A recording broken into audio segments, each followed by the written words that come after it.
Assalamu alaikum warahmatullahi wabarakatuh. Haya ndio mambo nataka na kuyafahamu kuhusu funga ya Ashura.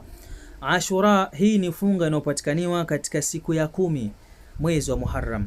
Rasulullah Muhammadin sallallahu alaihi wasallam anasema yoyote atakayefunga siku hii ya Ashura, ina maana siku ya 10 katika mwezi wa Muharram, basi atafutiwa madhambi ya mwaka uliopita.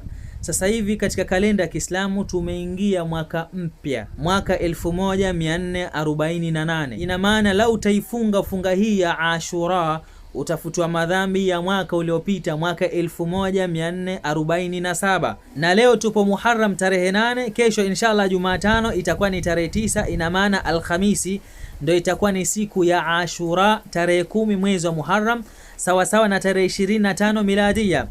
Hii ndio siku Allahu tabarak wa taala aliomuokoa Nabiullah Musa na akamwangamiza Firaun. Mayahudi walikuwa kithamini sana siku hii, mpaka na wao walikuwa kifunga siku ya 10 katika mwezi wa Muharram.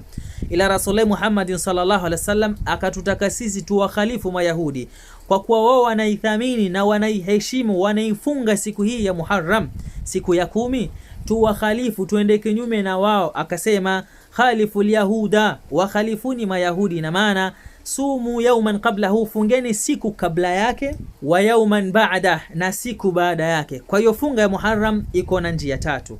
Unaweza ukafunga siku ya 10 peke yake ambayo ni siku ya Ashura, au unaweza ukafunga siku ya 9 na ya 10, au ukafunga siku ya 9, ya 10 na ya 11.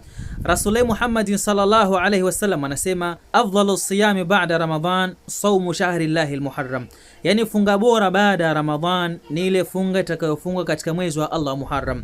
Ina maana mwenye atafunga 9, 10 na 11 ndo atapata thawabu nyingi zaidi kuliko yule atakayefunga 9 na 10, na pia kuliko yule atakayefunga 10 peke yake. Wa fi dhalika falyatanafasil mutanafisun, katika hili washindane wenye kushindana.